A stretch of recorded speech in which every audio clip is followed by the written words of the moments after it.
Happy Thanksgiving, bitches.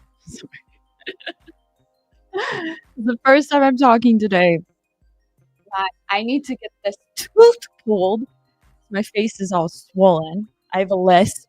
It's one of those days. It's fine. I'm fine. The day that I don't have to complain to feel like I get something off my chest will be the day that I have child.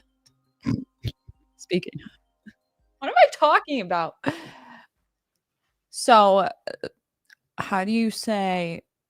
How do I say that? Word on the street, or the cat's out of the bag. Okay, I make a fantastic mother. Fuck.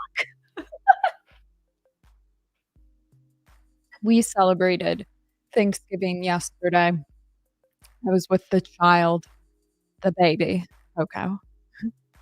My sister's like, we don't call her Coco. I do. You don't get a say. Okay. But I just realized her nickname can be Mimi too, which that's my nickname actually. Fun fact. But your name, Story. I know. Thank my mother for that. Why am I blue? Ew.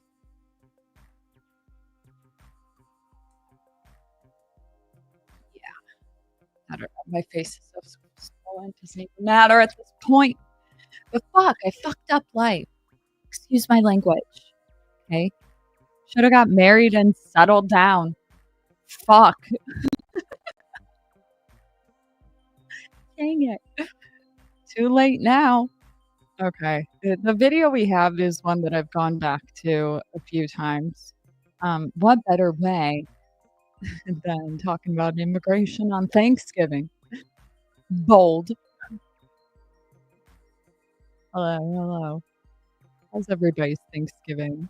Who spent it alone? I love you. I've spent many alone.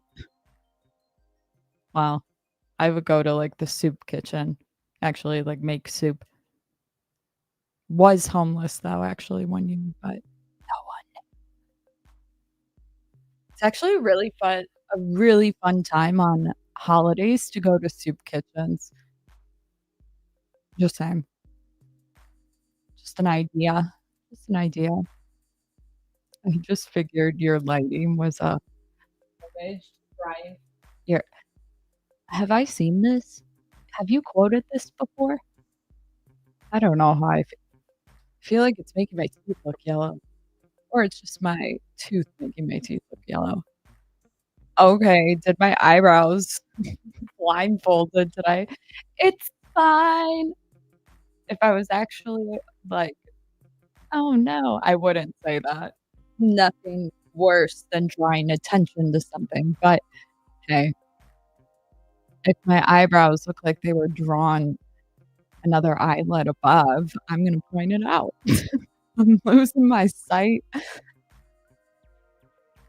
Can you take me to another dimension? Jump in, bitch. We're going shopping. Okay, where's this video? Who's this guy in this video? The creator is Tyler Oliveira, and he is with I always call this guy Tony Robbins. It's not Tony Robbins. Tony Robinson, maybe? Actually, I have a computer right here. Tony, he got banned in the UK. That's not him. He's younger than that. He was speaking out against some Emmy things, immigration, and he's in it. Do you guys know this creator? He's pretty big. I think 7 million subscribers. If you don't know who he is, you should. Okay, he looks like somebody I went to high school with named McConnell. I hate myself. Hi, McConnell. You would think that I'm drunk. I'm not, just a loner. I did so much today, but talking was not one of them. Lord. I did 40 squats without stopping. Holding up a chair.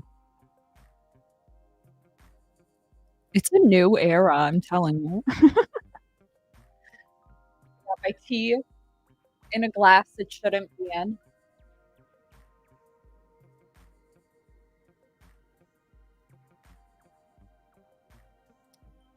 But yeah, okay, so I guess we'll just get going. The video I was going to do is why I'm not a feminist, but I feel like that's been drawn out, so I might change my mind since I can do whatever the fuck I want in this line of work. Okay, let's go. I'll shut up and start here. So freedom of speech is prohibited in the UK. This has been going on supposedly for like 2 years. Where have we been? Did you guys know about this? I guess now they have made it where if you say certain things on social media that you will get arrested. A girl, I saw Brett Cooper's recent video that Shane sent me on this whole thing, and I guess somebody was live streaming and somebody said something racist in the background. I don't even think they were looking at the camera, and they got arrested for that. So I feel like, you know, this could be us one day. I don't think it's gonna be. Can we do something about this? I feel like we should. Should we? We love the Brits. What the fuck? What the fuck? Okay, let me speed it up and I'll shut up for a moment.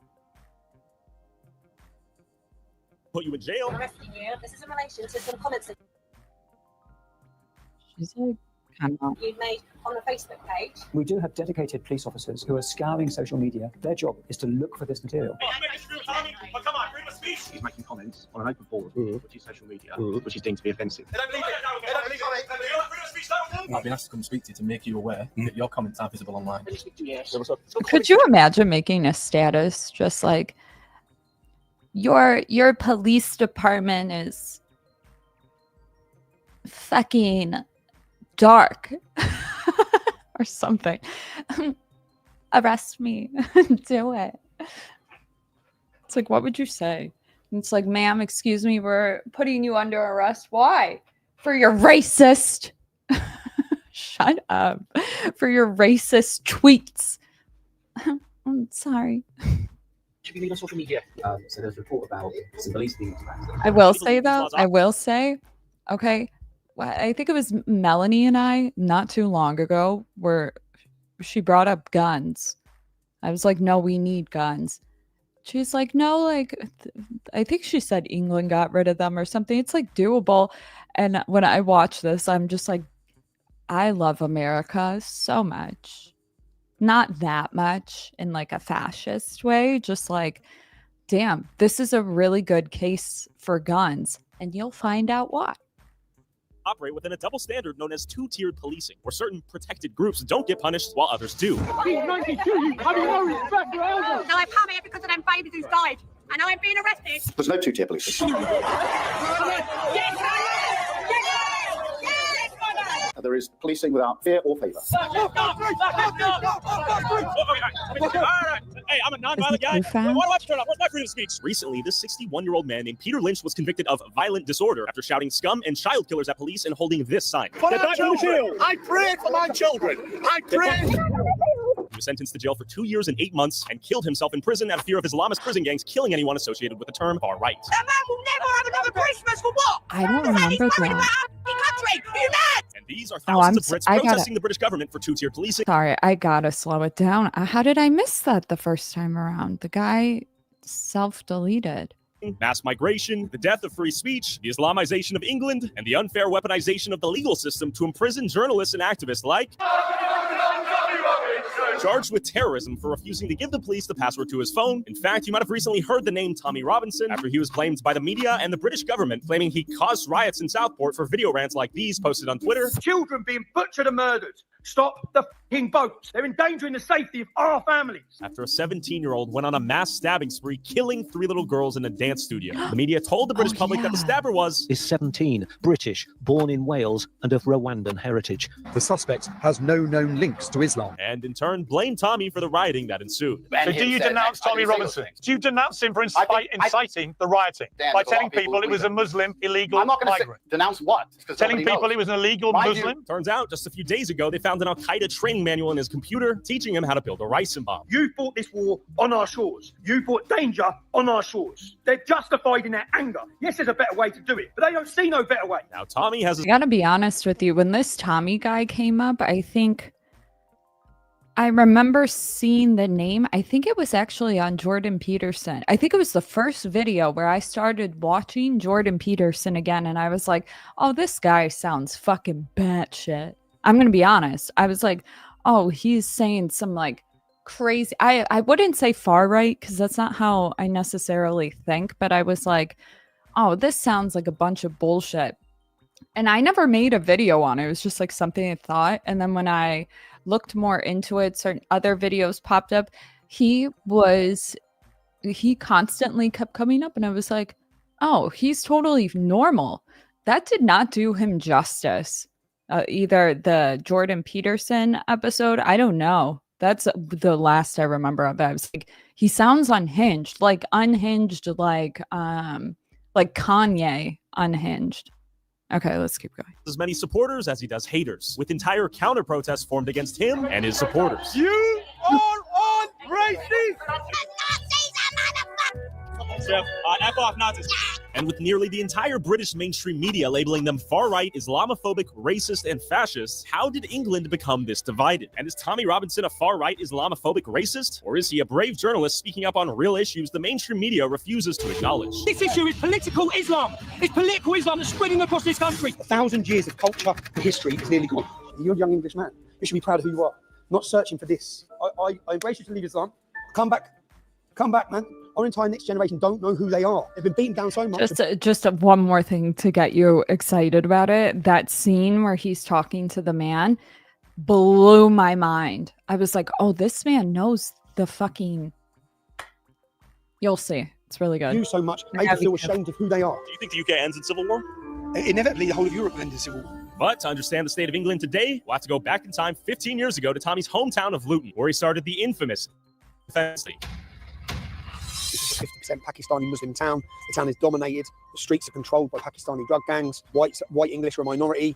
This is the blueprint for every town and city across the UK. Why did you end up founding the EDL? What was the impetus? What was the catalyst? I'd grown up and watched the change in the town. I'd watched the demographic replacement, and I'd seen the attack on freedom. I'd seen the two-tier policing, the two-tier justice, the two-tier everything. Where one community, the Islamic community, are treated with kid gloves, and everyone else was treated with iron fists. There were prostitution, drug gangs prostituting young white English or black girls, and the police were doing nothing. More specifically, Tommy is referring to the now infamous grooming gangs, where thousands of non-Muslim girls across England every year are targeted on the basis of being white, referred to as easy meat by mostly Pakistani men who would get them hooked onto drugs and then sex traffic them. Tommy's cousin was a victim of these gangs. The British police didn't do anything despite knowing about the rapes, and the media would not acknowledge or report on the story out of fear that they would be called racist or Islamophobic. Tommy was, in essence, the first person to vocally speak up against these gangs. There are only 15-year-old girls that you know that you've grown up with that have been raped or pimped. You don't. So I don't expect you to understand that. These are all personal issues of yours. Personal issues in towns and cities like mine, and they're not happening with the Sikh community. They're not happening with the Jewish community. And indeed, they're not happening with most Muslims. No, they're happening within the Islamic community. That's what I'm saying. That it's an Islamic problem. And when I'm just a simple person, so I'm just a normal person, but when I'm looking at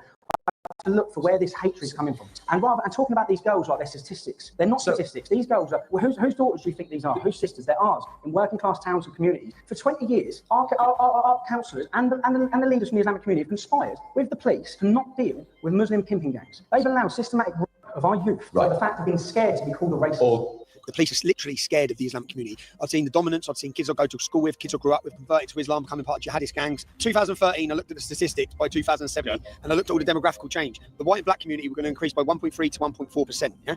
The Bangladeshi and Pakistani community by 70 to 80%. So that is how quick the whole town changed. Just whack. What's happened? So where you might be in a community where you think there's not that many Muslims, but they've all got 5 or 6 kids. So go to the local school in that community. So it might be a majority non-Muslim community. When you go to the lower school, it's all Muslims. Okay. Yeah. It's the birth rate of the Muslim community, which is a ticking time bomb for Europe. Why are you concerned with the Muslim community and its growth? Because of the jihad, the non-integration, the segregation, the hostility, the violence, the grooming, the rapes, the prostitution, the heroin, all of these problems, female genital mutilation. There's so many problems that come out of that community which the government just don't deal with. It's a no-go zone for non-Muslims. Yeah, it's a whole entire massive area. And it started off when I was little as a little area. Now it's just massive. This town will never be English again. Say that out loud. All the history of Luton town, this is now an Islamic town. And if this were a Sikh town, would you have the same problem? I wouldn't have a problem, no. Tell me why. No, because the Sikh community integrate, assimilate, and they work very hard. There's no dominating gangs. They're not attacking our culture. In fact, they integrate and they become British. And unfortunately, that's not every Muslim, of course. Look, I'm not saying every Muslim is a problem, but I'm saying per se, the Islamic community, there's no integration, assimilation. There's big problems. Straight on, bro. Just pull up straight on that road, and we get out of the car there. Yeah, on the double yellows. Yeah. And is Luton ruled by Sharia law right now? The Islamic community, the Islamic areas, yeah. Their areas ruled by Sharia law. Are we at risk coming in here with you, given who you are? We are at risk, but it's 10:30 in the morning, and a lot of them don't get out of bed. So we made our way into Luton. That part confused me about the Sharia law, because don't you need the moral police in order for that to be enacted? You know what I mean? That kind of confused me. Also, I'm from Chicago. And like, it's probably one of the most diverse places you can live. And I've never seen this issue.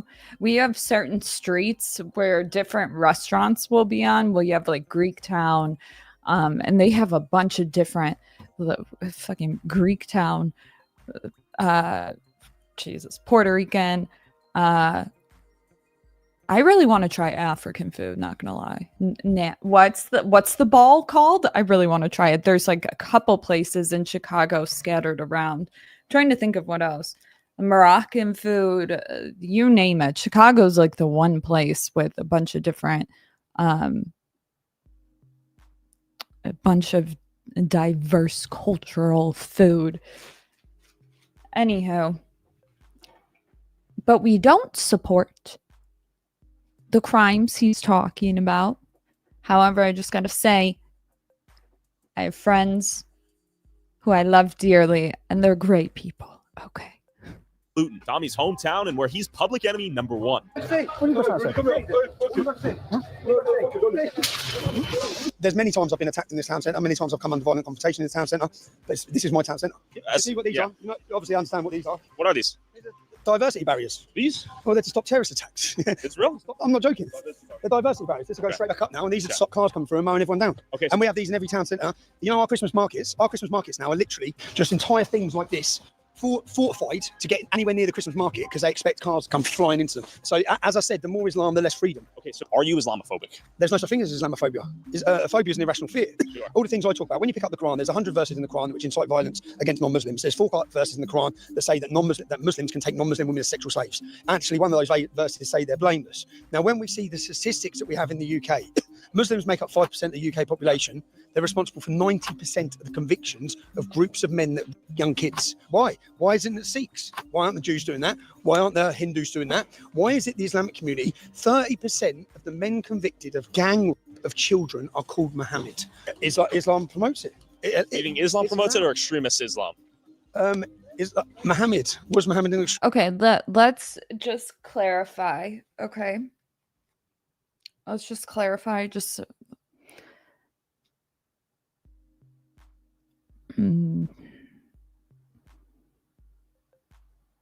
Religion in general, in my honest opinion, can attract some like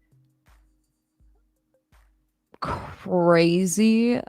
Saying crazy isn't even fair. It doesn't matter anywhere in the world, but places where religion is propped up, one of the problems is extremism in any religion. If there was no religion, they would still exist, right? So I know they oftentimes say it's promoted in the Quran. I don't know how accurate that is, to be honest with you. I know there's been debates and stuff about it. But from my understanding, they changed it. I don't know. There's like the literal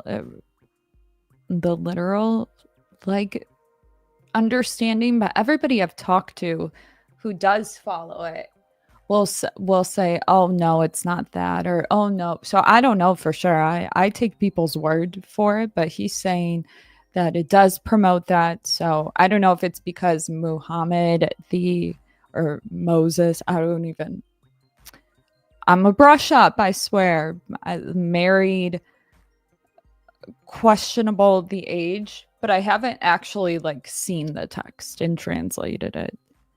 Which, if you don't know, when you translate in any languages to English, it doesn't always translate the same.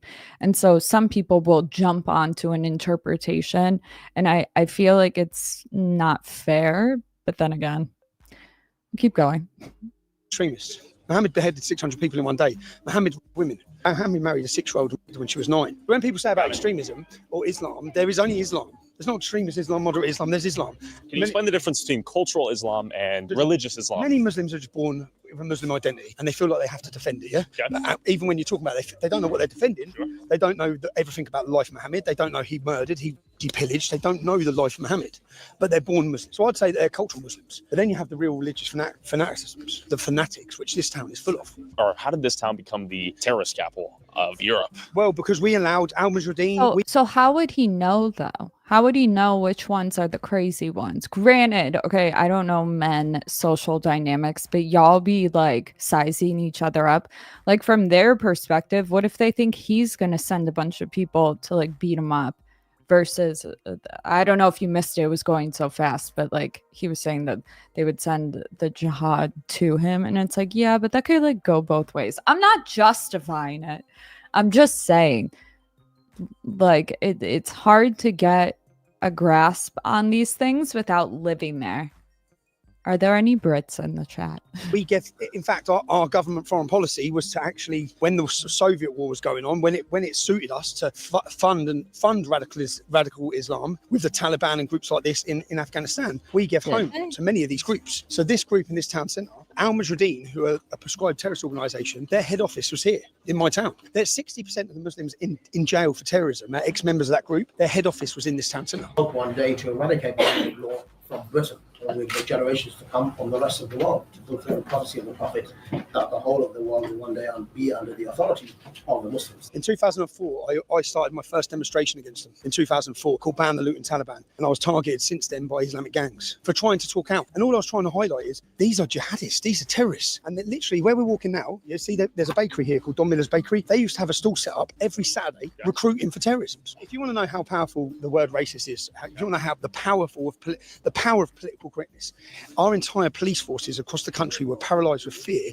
to allow the rape of a generation of our daughters. 1,000 girls in Telford, 1,400 children in Rotherham. The police were fully aware that the children were being prostituted, ganged and kidnapped by Muslim gangs. And the reason they didn't act, which has come out in government studies, because they were fearful of being called racist. An 18-year-old migrant who come on a boat 6 months ago murdered a 27-year-old Englishwoman who was working in the hotel that he was being housed in. So in hotels, there's a hotel here, there's a hotel there. Yeah, we can go to the hotels if you want after this. Yeah.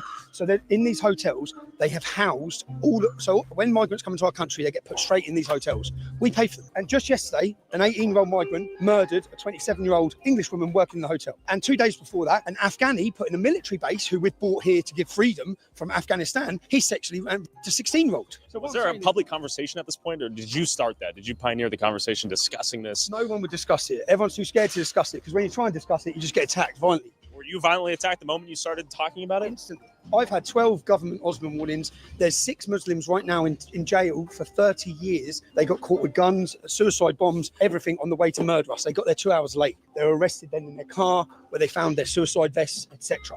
I've been under constant attack, constant death threat, life in danger. Even just 6 weeks ago, my mum and dad had to be relocated for threats to murder them. So why make this your cause? Why were you willing to take on the threat here? Why is this so important to you? Why are you so concerned? This is my country. It's our country. Let's stop pretending that we have welcomed guests into our nation, have now overstayed their welcome. They're changing this country. They're not here to integrate. They're here to dominate. And I know you've had immigration. When I hear about Americans and they're moaning about Hispanic immigration, I think you've got no idea, lads. You've got absolutely no idea. You have just opened your borders to 8 million migrants from Somalia, Syria, Iraq, Afghanistan. You're going to see what's coming. We're walking right now. Are you concerned? Are you nervous? Yeah, they'll be on the phones, 100%. What do you mean? When he said they're here to dominate, it's oof. Any one of them that would have seen us would be straight on their phones. Doing what? Phoning more Muslims. For what?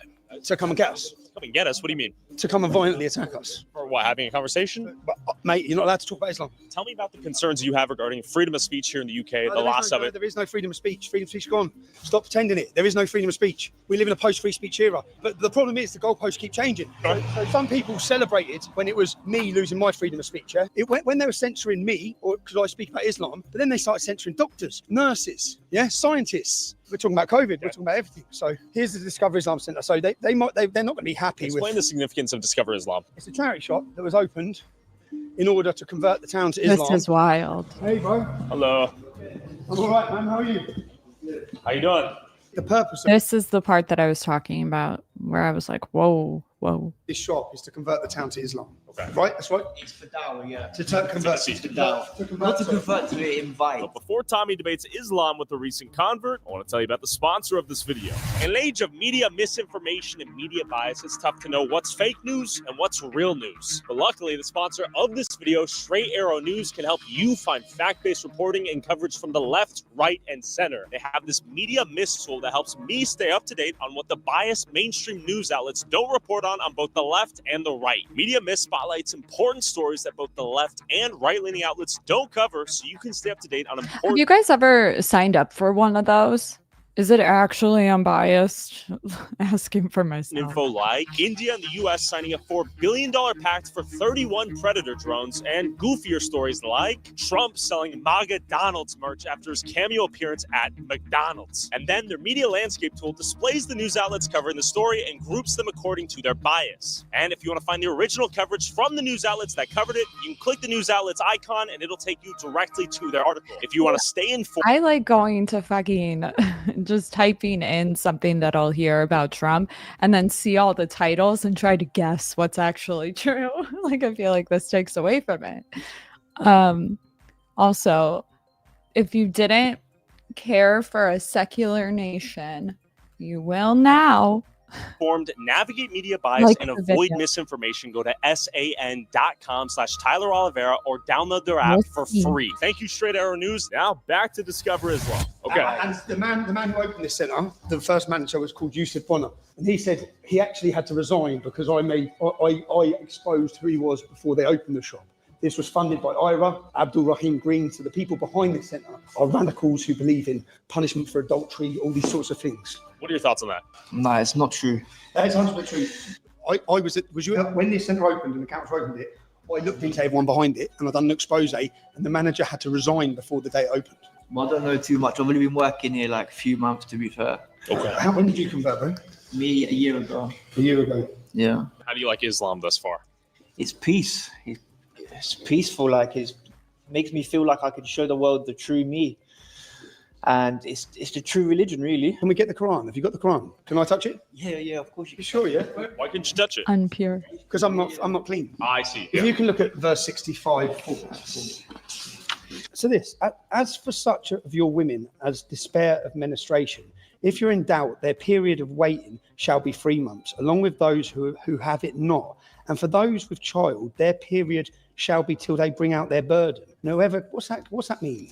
Me, I don't know. Like I said, I've only been that talks like about divorcing prepubescent children. Doing my research myself. I don't want to put you doing it. Okay, so if you're new, I don't want. I'm not here to. Yeah, sorry. I guess what my problem? So not to put you in an awkward position, yeah, because my problem is that verse talks about divorcing prepubescent children. That's what that verse is about. Yeah. So Muhammad married Aisha when she was how old? That we do not know fully yet. Know. We know from Sahih Bukhari and Sahih Muslim, the two of the leading world hadiths. So how old was Muhammad then when he married Aisha? How old was Aisha? Aisha was probably about between 9 and 11, I would say. She was 6. So Sahih Bukhari and Sahih Muslim are two of the most recognized. The problem is, it's great if you think she was older. That's still a bit strange at 9, 11. But it's great if you think she was a lot older. But the problem is Sahih Bukhari, which means authentic. There's 5 leading authentic hadiths, and they state that she was 6 years old, and he raped her when she was 9. They'll say marriage. Yeah? Got it. Would you date an 11-year-old? No, obviously not. So do you believe Muhammad was perfect? Yeah. But Muhammad, you just said married an 11-year-old. Because things were different back those days, weren't they? So he wasn't perfect in this modern time. But if you look back in history, like even kings of England, they married Richard younger. Lionheart had an 11-year-old wife. Yeah. But we don't think Richard Lionheart's perfect. We don't want to build this whole country based on what Richard Lionheart lived his life as, whereas you want this country to be on what Muhammad lived, yeah? Me, like I said, I'm still new in it. I'm still new to Islam, like, so. My point was that this shop has been opened by my council to convert everyone to Islam. And unfortunately, look, you've got a revert here. You'd call yourself a revert. I'd say a convert who doesn't actually know anything about Islam. You think that's true? No, I do know a little bit, but obviously I'm still learning. I'm still learning. Student. So you're a student, but you're not allowed to leave Islam now. What would happen if you left Islam? What would happen if you left Islam? Nothing. So Muslims should be free to convert to Christianity.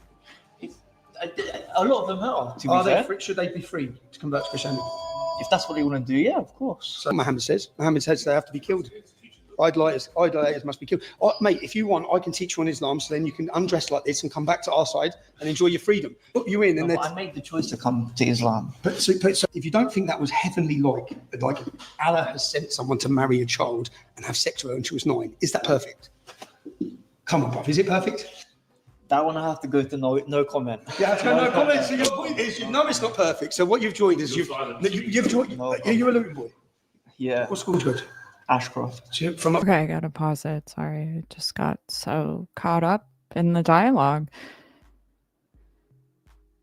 Like I said, sorry if that just rip ears. Like I said, I know people who are Muslim and they don't follow it like that.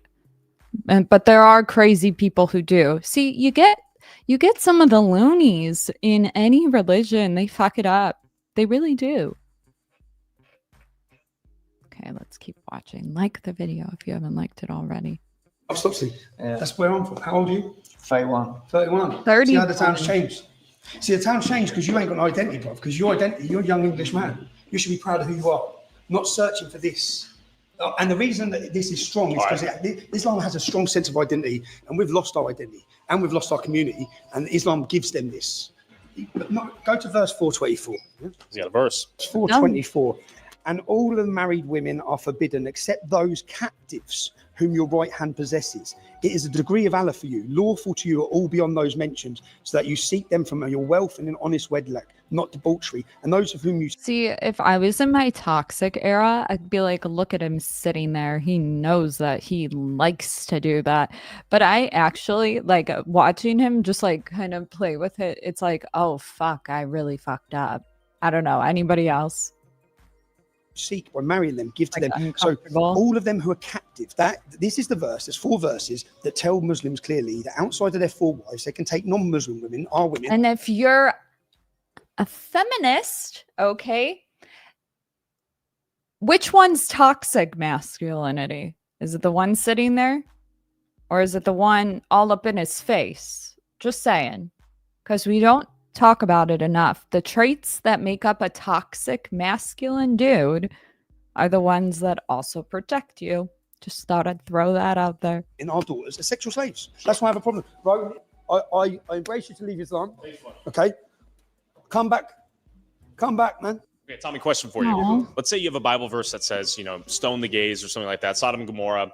Would there be an argument to be had that you shouldn't? The Bible verse is stories put together. This is the exact word of Muhammad, and it must be taught. And there's no messing with this. So I kind of moved. I don't know if you heard it, but he was saying, so there's certain where it's stories, narratives, open to interpretation. This is the word of, but still,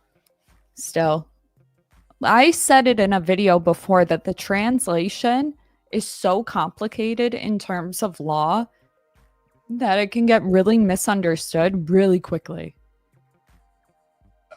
Not justifying, just saying. This can't be changed. Muhammad was perfect. As I said, Muhammad was perfect. Was he perfect? Married a 6-year-old? No. Murdered. Do you know how he met his wife Sophia? No, I don't want to look into it, bruv, because he beheaded her husband and he beheaded 600 of the tribe. And the night of beheading her husband, he married her. And where's that information? That is in Ibn Ishaq's biography of Muhammad. Again, the most recognized biography of Muhammad you'll ever get in the world, written by the biggest scholar in the world, Ibn Ishaq. And in there, it says in black and white, the tribe, the Cobra tribe surrendered. He beheaded 600 of them in one day. And then that night, he took Sophia as his wife. Now, what Muslims say is he saved her from a life of rape. But he to that night, bruv. That's no perfect man. Anyway, I'll let you go. Now, after having this chat, Tommy and I dipped. I hate to be like I hate to say it, but if anybody says I know what a real man looks like, I mean that's it. I feel like that's it.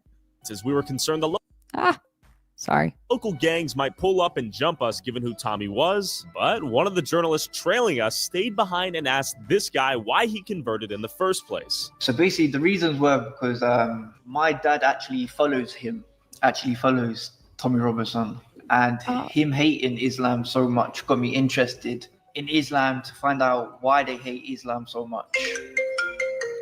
Sorry. Yeah, Tommy's just turned up to the center, bro.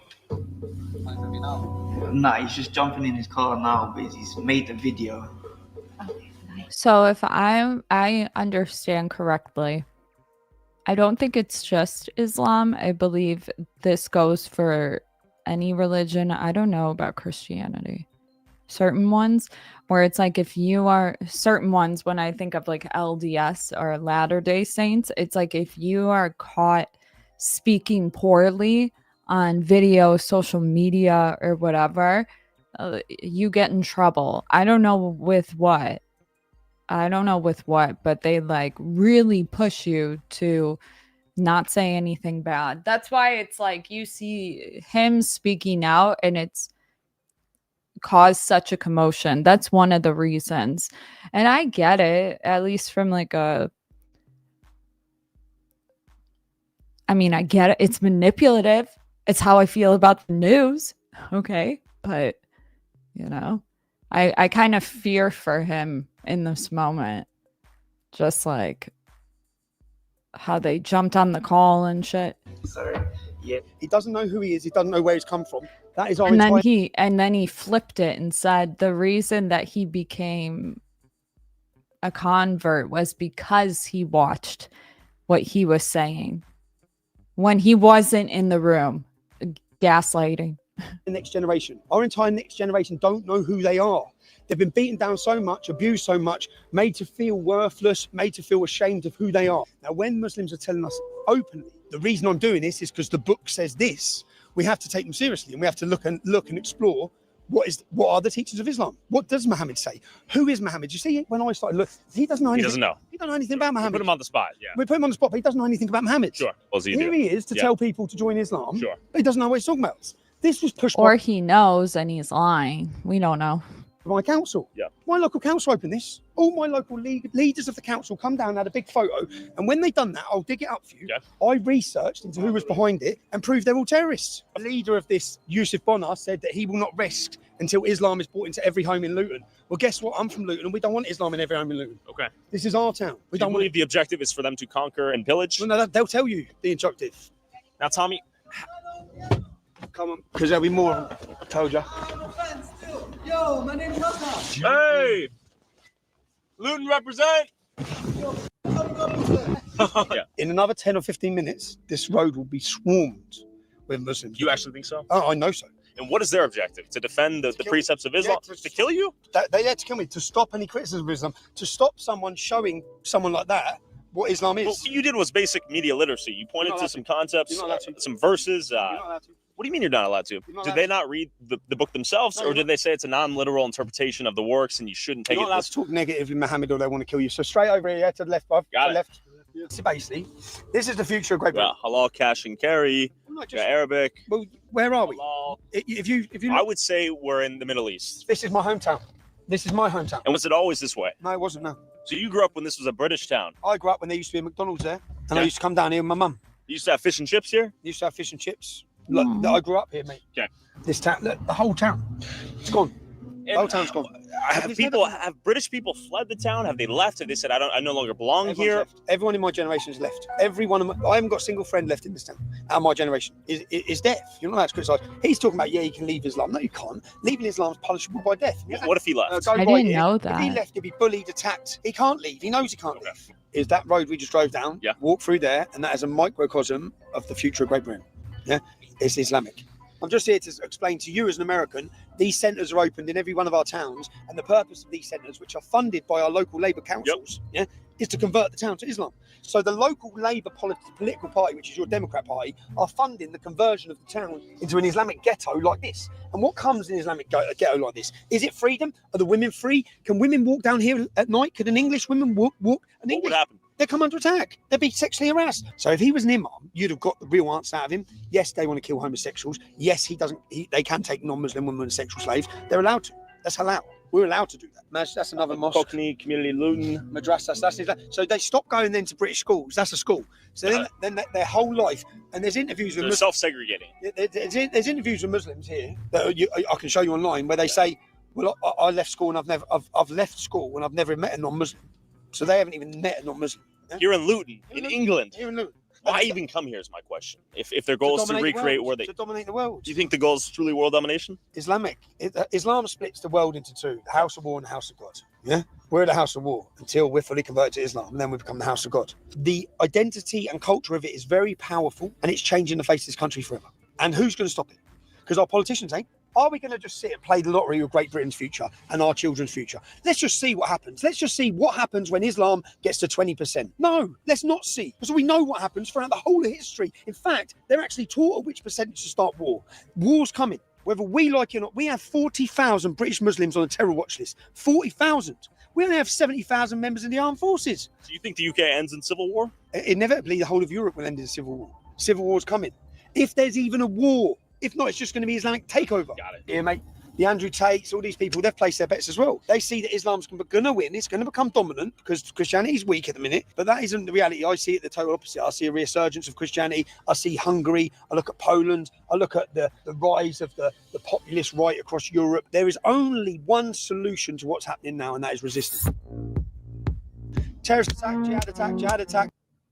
I wish religion would just like go away. Sorry. I respect it, but y'all are just exhausting. I'm just kidding. I'm thinking like all the religions in my head. I'm like, those are your people. Go get them. What do you want me to do? It's like anytime I hear like, I can't even say that. Like feminism over here, I'm just like, yeah. But I hear about it overseas and I'm like 1,000%. 1,000%. But is that like fucked up? Kind of. Probably. Stopped. If we didn't have the security services we had, there would have been a terrorist attack every month for the last year. Yeah? But we stopped them. So from aeroplanes, nightclubs, shopping malls, Christmas markets, we're at war. The public just don't realise it. 3,000 Muslims are on 24-hour day surveillance, 7 days a week. It costs them £9 billion a year. Why? Get rid of it. I'd be like, go on down the road, you fuck. If you want to support our boots on the ground, independent journalism that is not bought and paid for by corporate interests, along with exclusive DLC content that YouTube won't let me upload, and uncensored early access to all my videos before they go up on YouTube, go subscribe at patreon.com/Tyler Oliveira for less than $5 a month. The average person is not willing to go to war to even say any of these things mentioning Muhammad. I'm not saying go to war. Yeah, what I'm saying is we have to understand what we're looking at and what do we want the future of Great Britain to look like. So I don't believe the political system can solve it. I believe we need a cultural revolution and a cultural movement. A cultural movement that celebrates identity, that combines and unites and brings everyone together. When I say everyone. So I agree with that idea. The reality is, though, you really can't. Can you? You can live. Can you live harmoniously?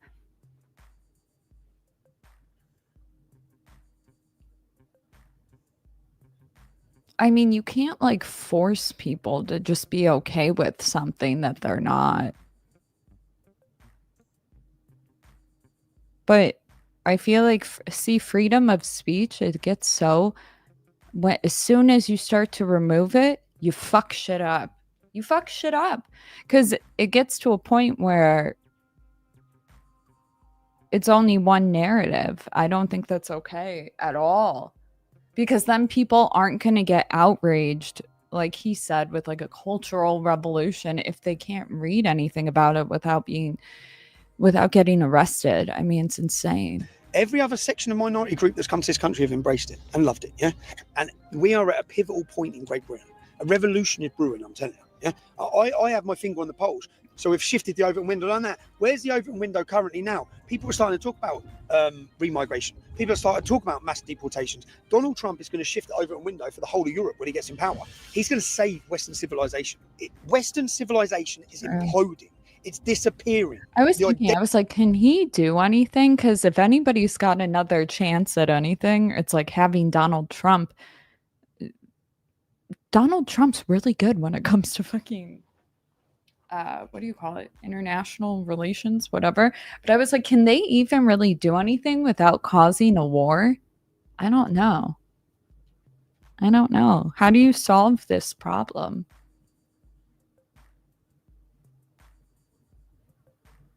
I can think of one thing. I don't deconvert, set up protections. But how would you do that if there's hate speech or something? But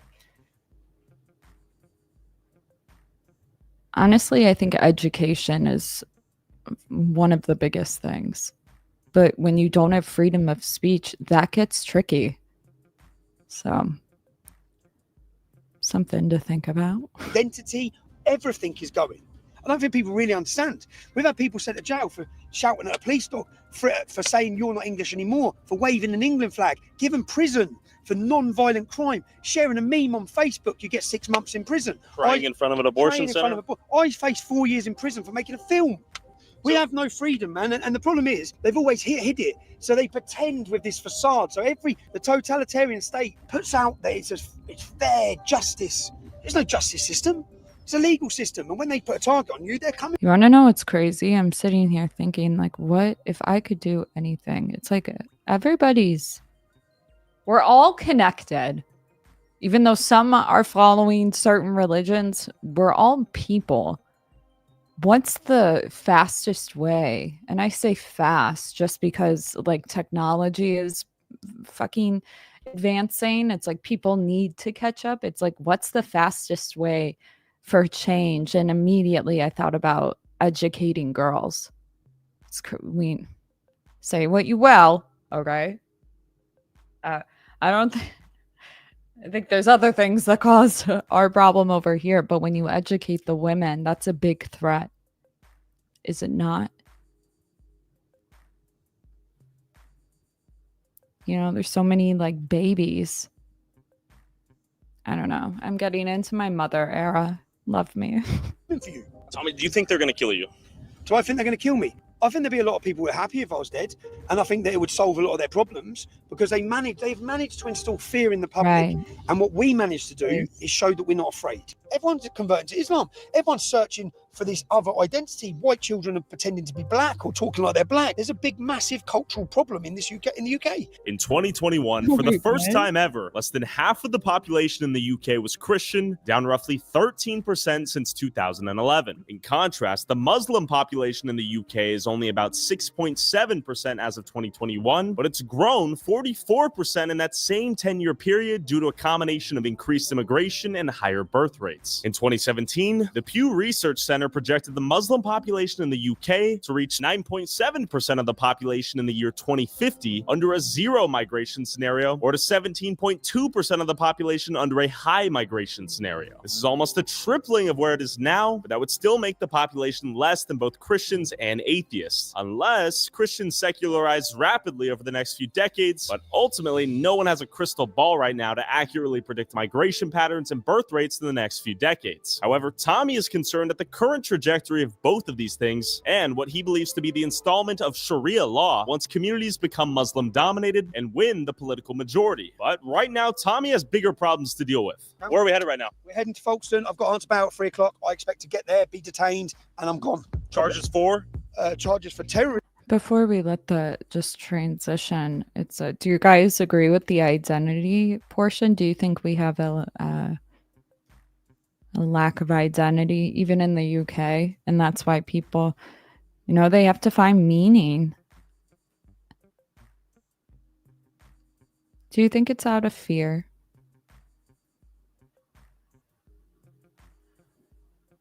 I mean, I don't think there's so many things to be grateful for. Fucking Thanksgiving right now, okay? But it's not even that. It's just that every single action that we do has a ripple effect. And the more that you allow things that disrupt that sort of flow, the more ripple in the wrong direction it goes. And so if we know that, I mean, that's what I believe. You guys want a new religion? Hard determinism, baby. Welcome. It's like if we know that everything we do, our words even, our words, how we take care of ourselves, the environment, every single action we have has a direct cause on the environment cross-culturally. It's like we would put more efforts in place to unify, but how do you unify people who don't want to unify? Like you can't make somebody believe something. But it just makes me sad. I get sad. I was like, I know how to get that birth rate to go down real quick. You give them fucking feminism, yo. But that's fucked up. It's just like they're very kind people. And I don't know. I don't know. I don't think violence is ever the answer. But like we should still scare people with it, you know? It's a little fuck with me, fuck with you. Get inside. I don't know. It's so tricky. Just remember you're unique, just like everybody else. Be kind to people. We can get really caught up in the fear mongering, and people don't choose this stuff. I know it seems like they may, and some do. Like our homeboy, whatever the fuck his name was. But at the end of the day, people are searching for meaning. So how can we provide meaning? Or I'm sorry, how can we provide meaning without religion? And it's like, look around, yo. Every single thing you do has a direct causation on everything. You've been feeling the vibe shift, no? There's more positivity going out. More positive. I know it sounds so lame. And honestly, if I had listened to myself a year ago, I'd be like, you fucking loony. But I don't know. And then immigration in general is such a touchy subject. And because I'm American, I hardly know shit about Europe. Just kidding. But like, I don't know how the government's set up over there. I'll learn though. I'll be an expert by the end of the week. Okay. Prison because I didn't let them in my phone, and I believe I'll be gone for a couple of years. Okay, I hope that does not. How do you guys think we should solve this dilemma? Put it in the chat. It's a ripple effect, I'm telling you. Keep it positive, though. Happened after driving to the police station, Tommy was now turning himself in ahead of his court date, charged under the Terrorism Act for refusing to give his phone password to the police under Schedule 7 of the Terrorism Act, the UK's equivalent of the Patriot Act. And he's currently facing a possible jail sentence over contempt of court claims after allegedly not showing up to a court hearing and fleeing the country upon being released on bail after allegedly breaching a court order to not air a film in Trafalgar Square, where the High Court ruled he had repeated libelous allegations against a Syrian refugee after Tommy failed to Oh, I see you. You can't create meaning. Read Albert Camus. Myth. Oh, I can never say this. Sisyphus.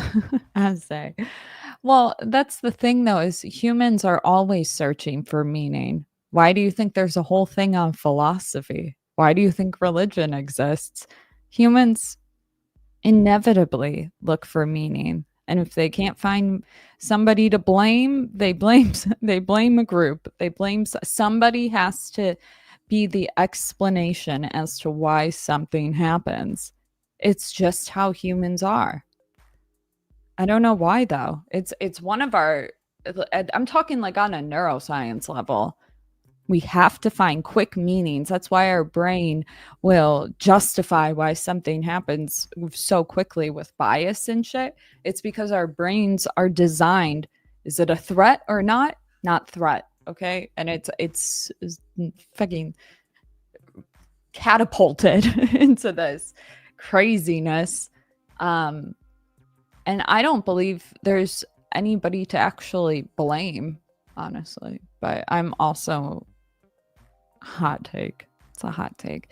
I think that everybody can be rehabilitated, whatever that means to you, whether we're talking about the religion, whether we're talking, I'm talking extremist religion, whether we're talking somebody grows up in downtown fucking Humble Park, South Side, whatever, they end up getting into bad shit, they go to jail. Like, I believe when you set people up with the environment, it has a direct causal chain reaction. So if somebody's going to keep getting put in juvie, whatever it is, it's like you have the opportunity every time that boy, girl comes to the juvie to change things for them, because wherever they're coming from is not changing it. Whether they had shitty parents, poverty, violence, you know what I mean? It's like our systems could be set up to give people the best possible outcome, you know? So it's really just, it's so complicated. It's so multifaceted. But if I can leave you with one thing, give yourself the best chance with the environment, and then find somebody who has what you don't have and work with them. You know, people say like you need a high IQ to be successful. I vehemently disagree with this.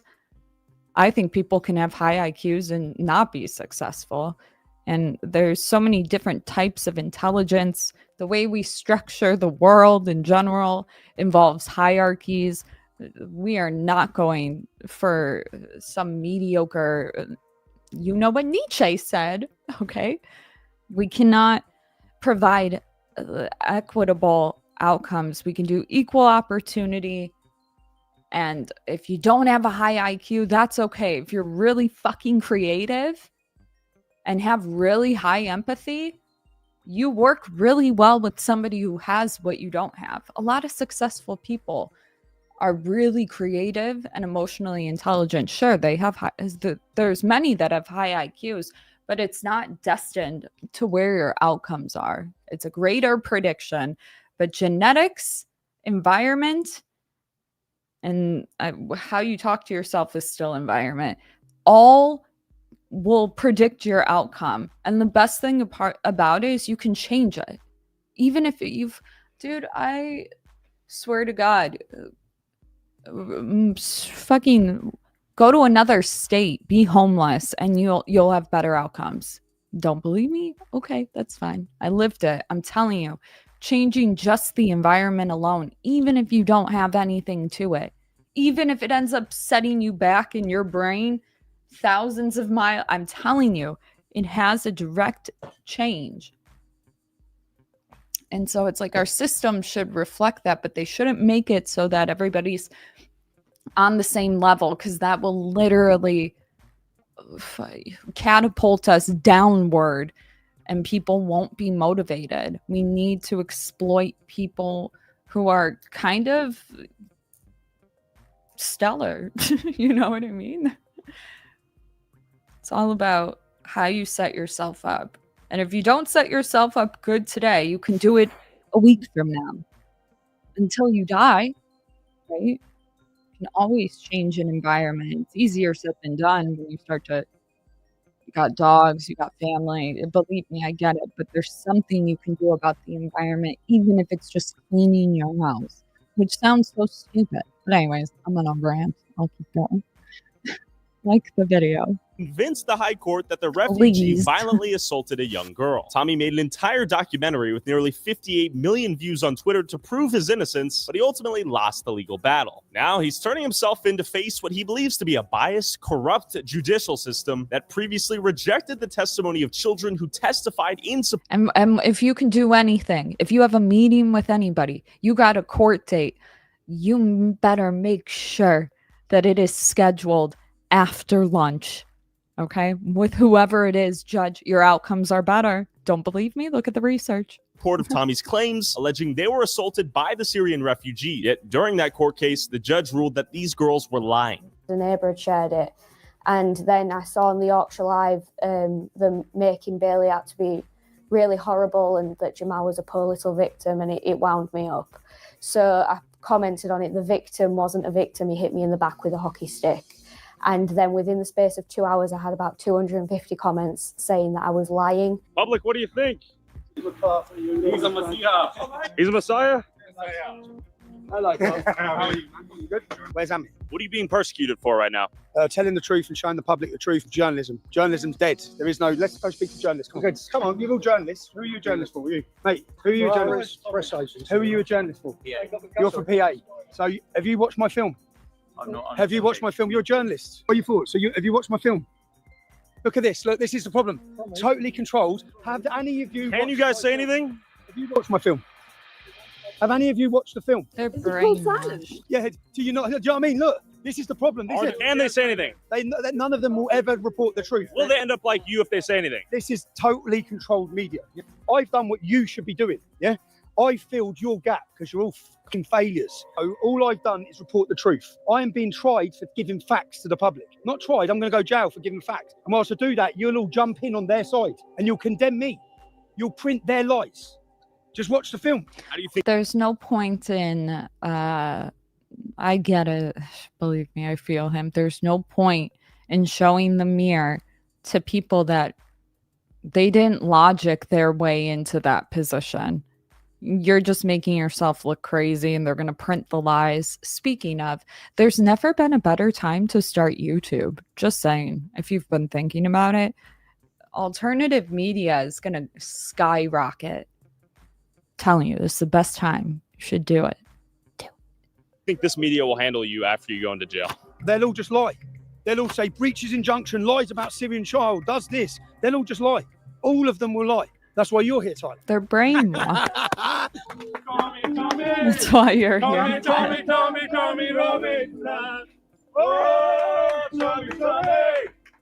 All right, Tommy, fight the good fight. Don't die in there. You know what you have to do, brother. You know when you're there tomorrow, just stand in, take it in, and think that a resistance has grown, man, and how far we've come, and that they can't put the fire out. Tommy, be safe, be smart. I will, man. See you later. Hey, you may disagree with Tommy, but come on, freedom of speech. Don't let that die with him. As Tommy turns himself in, awaiting judgment to see if he'll go to prison for contempt of court allegations for what he believes is, in reality, a punishment given to him for exposing the current government and coordinated media's corruption and lies. Before we learn what happens to him, we first need to go to the Unite the Kingdom rally Tommy has spent the last few months planning to see what the public thinks of Tommy's charges and the current state of England. Aww.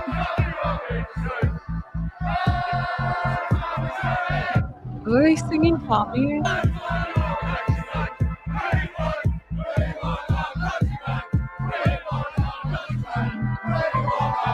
But expect for a fact there will be counter-protests that will arrive here. Anti-racism, anti-fascism, every organization against what they deem for this group to stand for. Talk to the public. What are they thinking? The patriotism is off the charts right now.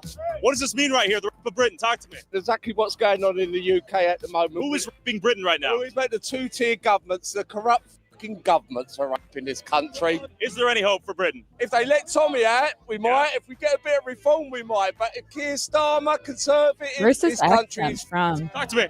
What part of England? England? Listen, he tells you Truth, all it is, right? See, Tommy, why are you going to get arrested? Yeah. You tell me. What do you think? You tell me. What are you arrested for? Call. The sheer quantity of stewards. You think they'll let him out? I'm not sure. They have to, isn't it? Look at us. I say they'll have to let him out. Is there concern for civil war here? Oh, That's a possibility? If this carries on. Yeah. Do we have concern? There you go. Especially for our children as well. All right, the patriotism is strong. What are you thinking? Just outraged about what's going on in this country at the moment. Because our country's falling apart. What future are you fighting for? For our kids, man. I'm fighting for the kids and our ancestors. What our ancestors built over hundreds of years is now being crumbled. The communists, mate, that's the communists over there. Them people over there are destroying our country at the end of the day. They're letting these people come into our country illegally, yeah? We don't know who they are, and they're raping our children and raping our women.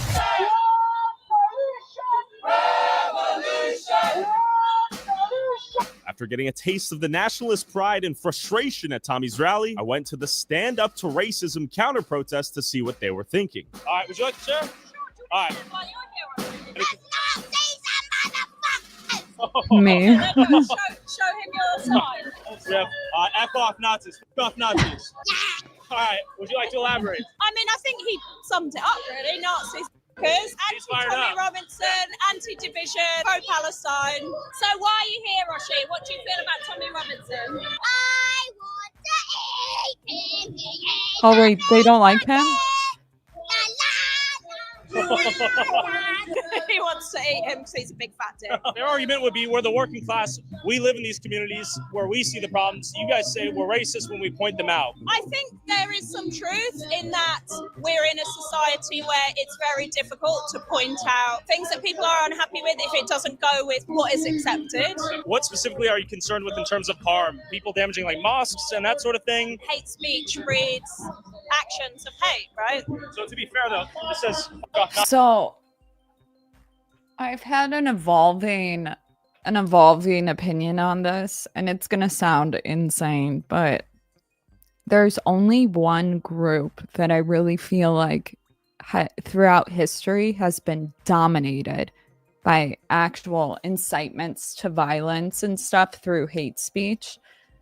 I've written about it on my Substack. I'm not going to say it here, but aside from that, it's only when people are in groups that they actually become like arguably violent when they're protesting, not always rioting and whatever, but instead of this idea that like groups come together through hate speech and violence, that's not true. I would say that more often than not, your environment, genetics, and circumstance will determine if you are going to act out in a certain violent way. Not to say that you shouldn't be held accountable. I'm just saying, like, when newspapers, only half of them are telling the truth, if that, or if only alternate media, if you voicing your concerns on Twitter is banned, those are the things that incite violence. When people don't feel like they're heard. I'm not saying violence is right. Obviously it's not. But like, is it fair that I only have one group in mind? Probably not. I know. Nazis. Do you think there's a bit of a double standard at play? Well, they wouldn't consider themselves Nazis, but there are definitely similarities in the things they're saying and the ways that some of them behave. Yeah. But yeah, I think it's okay to be angry and to feel impassioned, as long as you're not like smashing people's mosques or beating people up. I saw your sign, smash fascism. In my long life, I've seen times when people get attacked for no reason other than the colour of their skin or they're Jewish, they could be anything. A lot of racism exists. I've had some of it myself growing up, and it seems to be getting worse again. So, yeah, I'll tell you why, honestly, because this topic I'm actually really passionate about, and it annoys me. You know, the postmodernists. Now, hear me out. Okay, I'm not going to go on a whole spiel, but the postmodernists really did something that was it was necessary at the time. However, and by necessary, I mean figuring out that people at the top will do bad shit. They argued that maybe it was more institutions as a whole, and certain bad apples in the institutions. However, they'd gone through this whole thing of deconstruction when it was never, in my personal opinion, it went from the total opposite to deconstruction. And they're wondering where all this violence is coming from. And I'm like, how the fuck do you not see it? With love. I love you. I love everybody. But we need systems in place. Like, it was useful that we were able to see how bad people, I would call them actually toxic, the psychopathic tendencies, power-driven, operating on the unconscious, like they don't even realize they're doing it type shit, never healed. They retaliate with violence, and we should recognize them and remove them from those positions. But trying to add in people who are not capable of taking somebody down like that, it's just creating more chaos. Obviously, this is different in different parts of the world. And like I said, postmodernists, they were saying, hey, just because you see things this way doesn't mean it looks that way in the reverse. And I feel like that's a convenient take to have when you feel like you're being oppressed and you did some bad shit. Okay. I'm not saying all the time. I'm just saying it's like, it's giving the energy of like, I don't know why it was 5/150. And it's like, you were running naked with a knife trying to off somebody, but it's like, it doesn't even, I'm giving an extreme example, but it's like people that do shit that disrupts society, like actually disrupts, that involves other issues. It's like sometimes you need control. Control isn't always bad. It's who has it that can be harmful. But it's like the modernists were like super anti-institutions, and it's like now the institutions can do anything and they follow it. And by I conflate fucking, or I fucking call postmodernists liberals, okay? But I'm talking postmodern in terms of like the era of philosophy, like the last 100 years or whatever. And then compared to like the woman with the nose ring. Am I stereotyping? Probably. Absolutely. Whatever.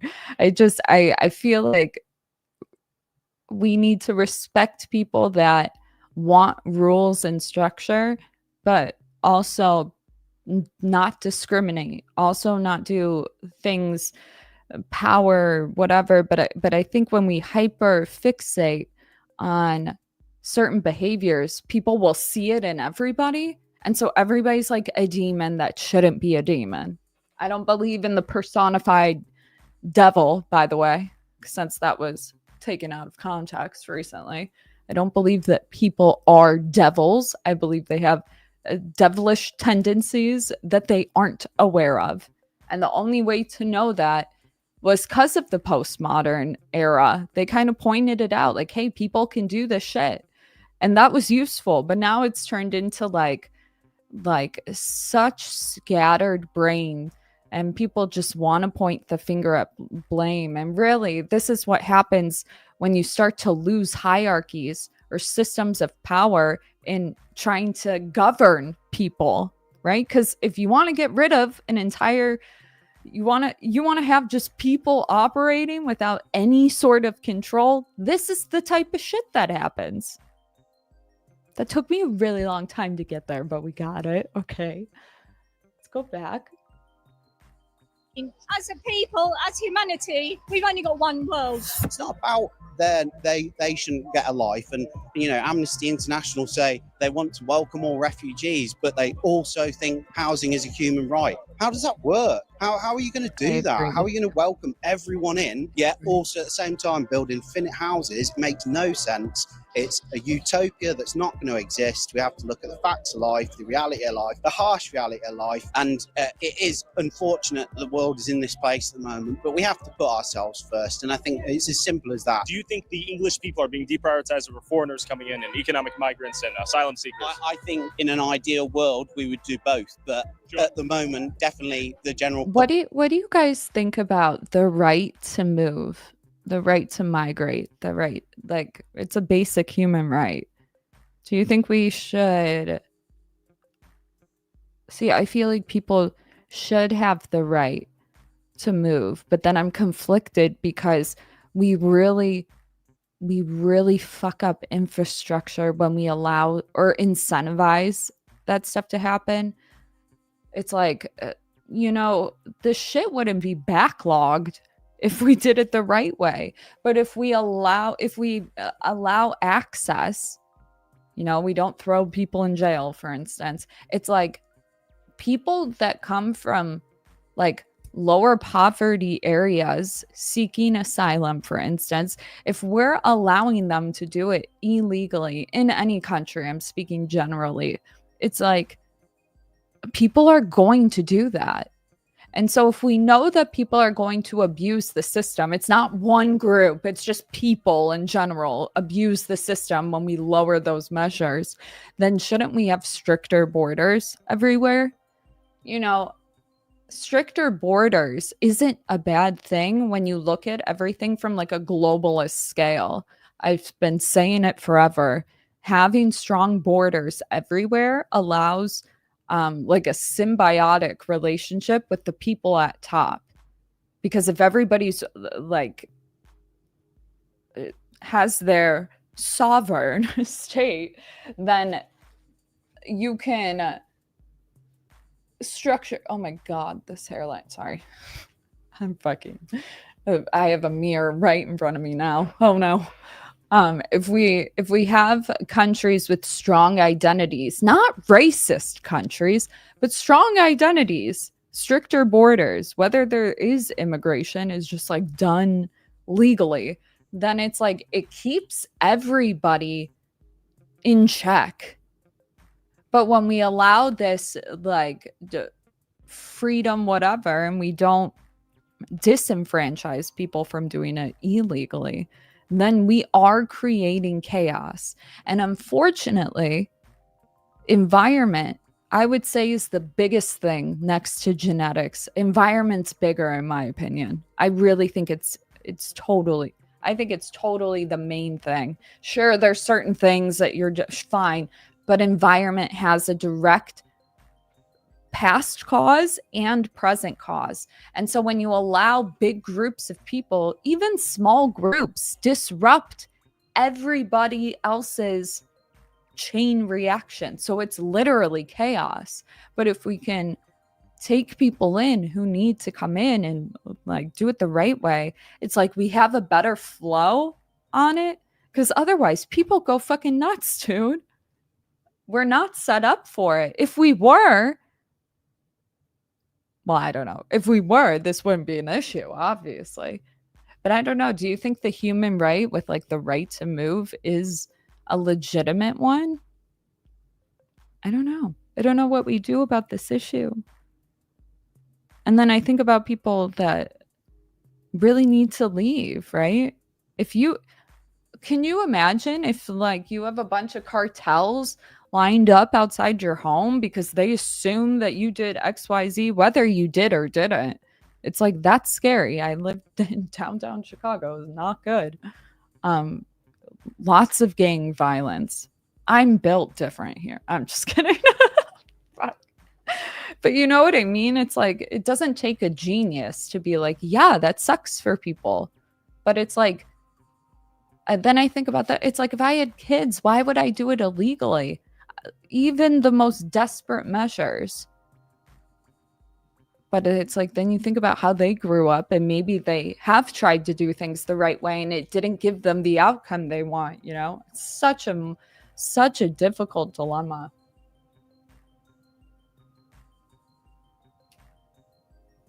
Just, we need to be kind, not blame people. We can blame institutions if you have to blame somebody, but when you start to blame individuals and groups, that's when we have issues.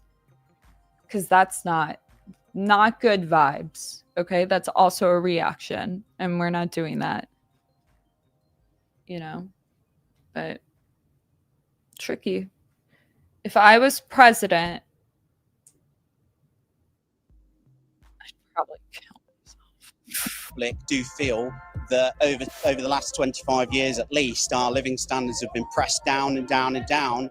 And then when we have social media that shows us right in our faces that migrants documenting their own journey across the channel, saying we're going to go there, we're going to get a hotel, and then you see it. Then you see them be in a hotel, and it's like, well, what about 84-year-old Doris who's lived here all her life, and she hasn't got a home to live in? You know, shouldn't we be spending all the money on them? And I'm seeing what's happening through the UK, and they're just a microcosm, really, of what's going to happen in the United States. They're ahead of us because their population's smaller. They aren't able to take this flood of illegal immigrants that's coming into their country. Their government's oppressing their right to their free speech. And, you know, I have a personal friend, Tommy Robinson, who I know that you know. And this is just, it's part of the course with how they treat Tommy, because Tommy is probably the most outspoken British citizen that they have. So any chance they get to silence him and keep him quiet is a great opportunity for them. So I'm here to support not only him, but the great British people that I've come to know and love. They're going through so many countries before they get to ours, and then they're coming over, they're getting all the hotels, mobile phones, weekly allowance, 3 meals a day. Like, all our taxpayer money is going to them, 20 million daily. Right. It's just going up and up and up. And also, like, the pressure of the government, you said about free speech. Free speech doesn't exist. People are posting stuff on Facebook and they're getting put in prison. There's millions and millions of people that don't even know about this event. Like, it's been suppressed. I had to search multiple times on Twitter just to find the details. It's borderline very suppressed at the minute. Almost like North Korea, I would like to say. The government are doing us over. Separating us all. Separating all them, black, white, whatever colour you want. Okay. You know, all with each other, and we shouldn't be. Your primary concerns right now? Free speech.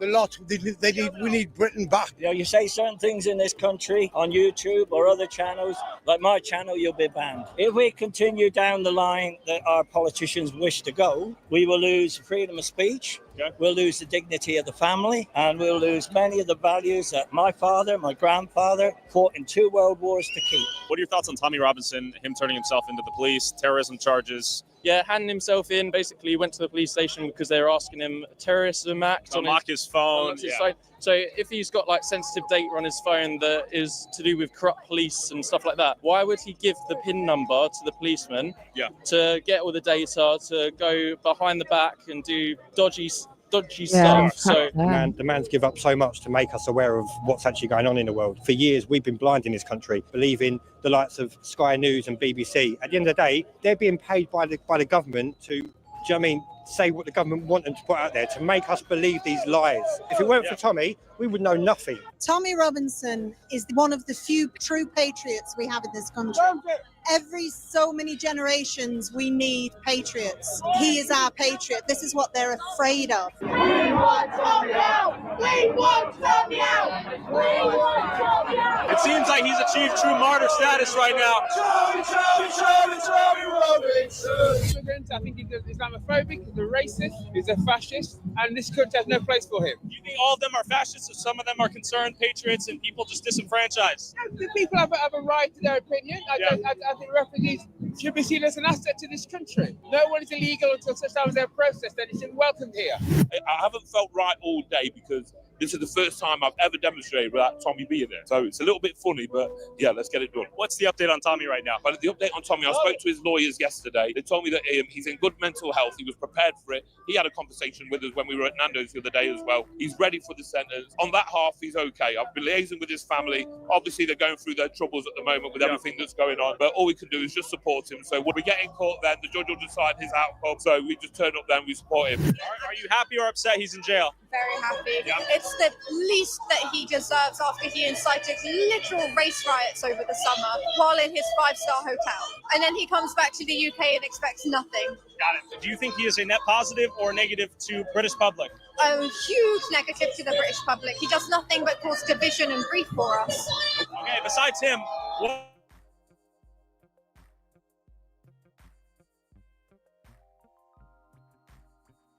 are welcome here, and that no far-right group has any place in British society. What are your thoughts on some of the people that may say that some of these people are economic migrants and they're exploiting the generosity of you, the taxpayer, let's say? I think that everyone deserves a home, and I think that if their home is going to be in the UK, if that's the best outcome for them, then they're welcome here. It's disgraceful. I like her. Children. See the aftermath of Southport. My cousin died on the King's Cross bombings. What are we going to do? We're losing that safety net. It's frightening. We're elevated. The sheer quantity of patriots. You know what I noticed though is some of the people who are against the Tommy thing are coming off a lot more rational. I gotta call it like I see it. Sometimes, but usually it's always a mix. It's always going to be a mix. And sometimes I think that we can jump to things. However, I have been watching the news being reported in France and whatnot. I don't have a problem with a refugee. My fucking jaw. Refugee. But mass migration in any area is problematic, and we should be doing our best to help those countries that are having problems or something. I don't know. I am not a... Be nice to people. And it's... I don't know. When there's like emotionally charged language, I have a tendency to disconnect. I don't know if I'm dead inside. I don't know. It's just like, I don't know. It's out here. It's insane. They're chanting. They're waiting to march. Look at these people out here. Look at that. Tommy Robinson is a fascist. He is a Nazi, and the people on that side are a mixture of racist and fascist. I'm sorry, we're not going to come here and say there's... I like hate when people use that term though. You mean we love our nation?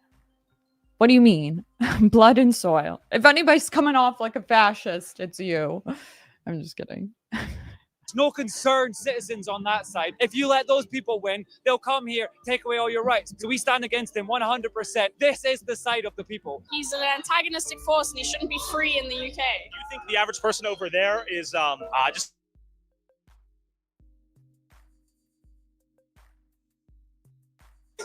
Some of them are fascists. If you think that all of those people are racist, fascist, I'm sorry.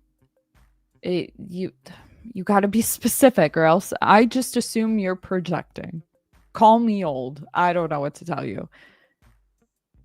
It's like I heard from the other side, and they will actually give you at least examples. You know, whether they're true or not, we have something to point to. It looked like they provided statistics and information, but when you call people fascist, it's a litmus test in my brain now. I just assume you don't know what you're talking about, and I hate to do that. I understand it's a bias, and I'm working on it, but you make it difficult. This is Britain. This is where we want to be. Look on that side. All basically white men and women standing together, being racist together. And take them into your homes. Solves the problem right there. You know? You're black. What are your thoughts on that? Well, they call me a sellout. Yeah, they call me Uncle Tom. But, but you know, I think it's more than race. I think this is about getting the country back. I think today it's more about the crime, the injustice in the tier 2 policing. So it's not just about race. I think it's more than that. It's deeper than that, because they like to divide and conquer. Who's trying to divide and conquer you guys? The high up, the elites. I bet you their government has kind of been wishy-washy, which I don't know anything about it. But usually when governments are starting to be like lack of consistency, it disrupts the people, especially when you're still putting out half truths. Come on, wake up. People are smarter than that. They're becoming smarter. It's like that doesn't work, maybe for one side, but it really does cause a division. And for one side, you got to make sure that people aren't actually... Listen, with all due love, okay, all I have is love. But if you really want to make a change, when you say things like somebody is racist or fascist, if they are fascist or racist, they don't care. Okay, so the people that you have in your mind that are actually these things, they would not care. And the ones that do care, you don't listen to anyway. So I don't know, it's giving fascist. Be nice to people. But also, you know, we need like personal responsibility to make a comeback. You know, things, more things might be out of your control, but there is a level of control you have in your environment. And when you put out this toxic, it just, even me having to repeat it to explain it, I know is going to have a ripple effect. So, like, be nice. Love thy neighbor. And the children. Okay. And you're here today proudly because? Globalists. Globalists? I think it all goes back to the same thing. So the far right, the struggle against bodily autonomy, for a free Palestine, against austerity. Every issue that we can point to will come back to a far right rhetoric. It comes back. It's the ultimate weapon of capitalism, and it's lashing out against us. It happens every time there's an unstable economy, which we're seeing after COVID. Well, we do have an issue with the rise in schmishmorshins. So maybe they got to pull it back. In order, because if nobody's going to take accountability for it, men or women, maybe we should just fucking pull that shit back. Somebody's got to say, hey, you know what? Whatever. We'll do a whole nother video on that. I need to go to bed. I need to go cleanse myself of this toxic rhetoric. It's a new me. She's hitting the wall. You know, it's like, there's so many things that you can control. The environment's one of them, okay? Clean your house, clean your room, drink your water. Everything you do has a direct causal effect on yourself. I'm just like thinking, there's a video topic I have in mind, but I can't say because I might not do it.